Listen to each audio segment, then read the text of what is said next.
बिस्मिल्लाहिर्रहमानिर्रहीम। आज मैं आपको एक और ऑलराउंडर इस्तेमाल यूज़ आल्दो और यट का इस्तेमाल है।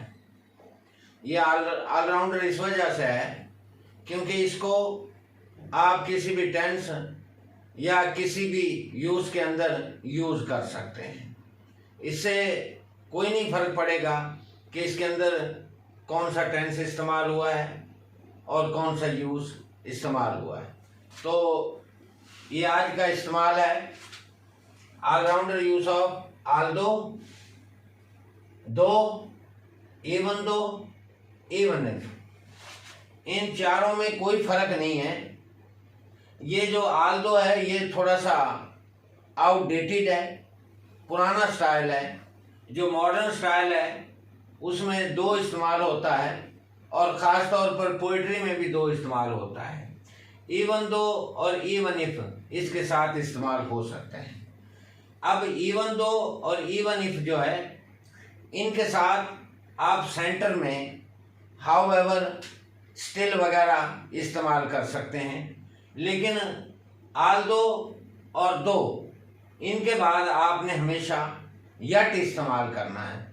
गलत फिक्रात में जो करेक्शन के फिक्रात आते हैं पीएमएस के एग्ज़ाम में, सीएसएस पीसीएस के में, तो वो गलत फिक्रे में बट जो है ना इस्तेमाल करते हैं। तो मैंने यहाँ पे क्रॉस लगाया हुआ है कि बट आपने इस्तेमाल नहीं करना, ना ही आपने देन इस्तेमाल करना है और ना ही दैट इस्तेमाल करना है। ये जो दो है इसको आप फिक्रे के एंड में भी इस्तेमाल कर सकते हैं, लेकिन ये जो आल्दो है ये कभी भी फिक्रे के आखिर पर इस्तेमाल नहीं होगा। इस इस्तेमाल के आल्दो और यट के इस्तेमाल में के फिक्रात के हमेशा दो हिस्से होते हैं, इसलिए इसको हम कंजक्शन भी बोलते हैं कि ये कंजक्शन का इस्तेमाल है। और इसमें कंट्रास्ट पाया जाता है, यानी एक तरफ एक बात कही गई है, दूसरी तरफ उसके उल्ट बात कही गई है। इस तरह इसमें आप देखेंगे, नोट करेंगे कि इसमें कंट्रास्ट, तजाद पाया जाता है। तो ये देखते हैं the use of Aldous yet, यानी आल्दो के बाद आपने यट लगाना है और मैंने नीचे कॉमा भी लगाया हुआ है। अब ये आपकी मर्जी पर डिपेंड है कि आल्दो और दो के बाद चाहे तो आप यट लगा लें या आप कॉमा इस्तेमाल कर लें, इससे कोई फर्क नहीं पड़ेगा। लेकिन इन चारों के बाद आप बट, देन और दैट, ये तीन जो वर्ड हैं ये इस्तेमाल नहीं कर सकते। अब इसकी हम उर्दू में पहचान देखते हैं। तो उर्दू में पहचान इसकी है मानो के, यानी जिन फिक्रात में मानो के का लफ्ज आ जाए, पर आ जाए, लेकिन आ जाए, मगर आ जाए, ताहम आ जाए, फिर भी आ जाए, तो वो यही इस्तेमाल होगा। यानी मानो के सेंटर में लेकिन आएगा, पर आएगा, और गोया के नहीं सॉरी गो के, मगर, अगरचा, ताहम, भले ही, हालांकि, फिर भी। तो ये इसकी पहचान है। अब हम इसकी एग्जांपल्स देखते हैं। फर्स्ट एग्जांपल देखें, अगरचे वो गरीब है, ये अगरचे आ गया, फिर भी ईमानदार है। अब ये देखें दोनों चीज़ें, गरीब होना अमूमन देखा गया है कि गरीब लोग जो है ना उनको लोग बेईमान समझते हैं, लेकिन वो फिर भी ईमानदार है।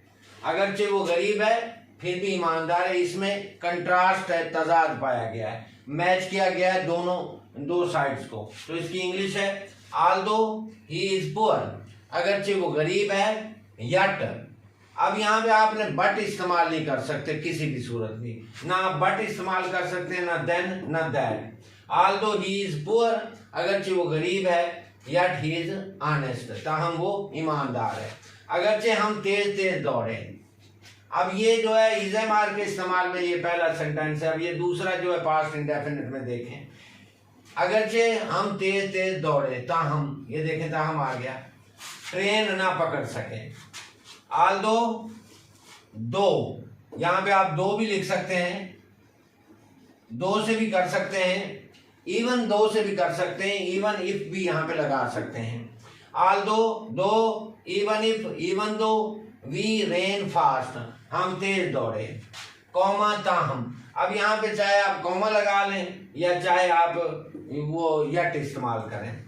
आल्दो वी रेन फास्ट, अगरचे हम तेज दौड़े, ताहम कौमा ताहम फिर भी we could not catch the train, हम गाड़ी को ना पकड़ सके। थर्ड एग्जाम्पल देखें, गो के हालांकि भले ही अगरचे, एक ही बात है। गो के वो रोजाना अपना सबक याद करती है, हालांकि वो रोजाना अपना सबक याद करती है, भले ही वो रोजाना अपना सबक याद करती है, मानो कि वो रोजाना ही अपना सबक याद करती है, लेकिन वो अपना सबक भूल जाती है। अब इन दोनों में फिर कंट्रास्ट है। दो, Aldous, even though, even if, ये आप कर सकते हैं इस्तेमाल। दो she learns her lesson daily, अगरचे वो रोजाना अपना सबक याद करती है। यट, ताहम, ये देखें सेंटर में यट आ गया कंजक्शन, आप चाहें तो यहाँ पे कॉमा भी यूज कर सकते हैं। दो she learns her lesson daily, yet फिर भी शी फॉरगेट्स इट, वो उसे भूल जाती है। फोर्थ नंबर एग्जाम्पल देखें, अगरचा आज मूसलाधार बारिश हुई, ये पास्ट इंडेफिनिट का फिक्र है, मगर गर्मी की शिद्दत कम ना हुई। Aldous, though, even though, even if, Aldous it रेन्ड, अगरचे बारिश हुई, कैट्स एंड डॉग्स मूसलाधार, टुडे आज, यट, अब ये यट कंजक्शन के तौर पर आ गया। द इंटेंसिटी ऑफ हीट, गर्मी की शिद्दत, डिड नॉट लेसन, कम ना हुई, LESSEN लेसन, और LESSON अगर बोलेंगे तो वो सबक हो जाएगा, यहाँ पे LESSEN लेसन, कम ना हुई। नेक्स्ट एग्जाम्पल देखें, 5 नंबर, भले ही मैं उससे मोहब्बत करता हूँ मगर मैं उससे शादी नहीं कर सकता। अब यहाँ पे भी कंट्रास्ट है, एक मोहब्बत करना और फिर शादी ना करना, हालांकि जिससे मोहब्बत की जाए उससे शादी की जाए, या असूल तो ये होना चाहिए, लेकिन ये इनमें कंट्रास्ट पाया जा रहा है। दो, आई लव हर, अब इन चारों में से आप कोई भी लफ्ज यूज कर सकते हैं, दो, आल दो, इवन इफ। दो I love her, yet I can not marry her, मानो कि वो काहिल है यानी सुस्त है, मगर वो रोजाना वक्त पर उठता है। अब सुस्त होना और फिर वक्त पर उठना, ये दोनों कंट्रास्ट बातें हैं, क्योंकि जो शख्स सुस्त होता है वो वक्त पर नहीं उठ सकता, लेकिन यहाँ पे कंट्रास्ट है, वो वक्त पर उठता है सुस्त होने के बावजूद। Even if he is lazy, अगरचे मानो के वो सुस्त है, काहिल है, yet he gets up in time, हालांकि वो चालाक था मगर फिर भी मुझसे धोखा खा गया। although he was clever, अगरचे वो चालाक था, yet ये कंजक्शन आ गई, he was deceived by me, वो मुझसे धोखा खा गया। अब ये हिस्सा पैसिवाइज हो गया। जैसा कि मैंने पहले बताया था कि ये ऑलराउंडर इस्तेमाल है, किसी भी टेंस के अंदर यूज हो सकता है। इसके अंदर एक्टिव भी आ सकते हैं, पैसिव भी आ सकते हैं, यानी एक्टिव सेंटेंसेस भी हो सकते हैं और पैसिव भी हो सकते हैं, और कोई इसके इस यूज के अंदर कोई और यूज भी इस्तेमाल हो सकता है। इसलिए अब देखें, मैंने एक और बात कही थी कि खसूसन ये जो दो है ये पोइटिकल वर्ड्स है, और पोइट्री में मॉडर्न वर्ड है, और पोइट्री में इस्तेमाल होता है ज़्यादातर। तो देखें, एक शेर है बड़ा मशहूर, गो जरा सी बात पे बरसों के याराने गए, मगर इतना ज़रूर हुआ कि लोग पहचाने गए। गो जरा सी बात पे बरसों के याराने गए, गो जरा सी बात पे बरसों के याराने गए, मगर इतना ज़रूर हुआ कि लोग पहचाने गए। ये देखें, though a little thing broke our long term friendship, though a little thing यानी misunderstanding, though a little thing broke our long term यानी बरसों की फ्रेंडशिप। अब यहाँ पे आप बेहतर कॉमा लगाएं, लेकिन यट भी लगा सकते हैं।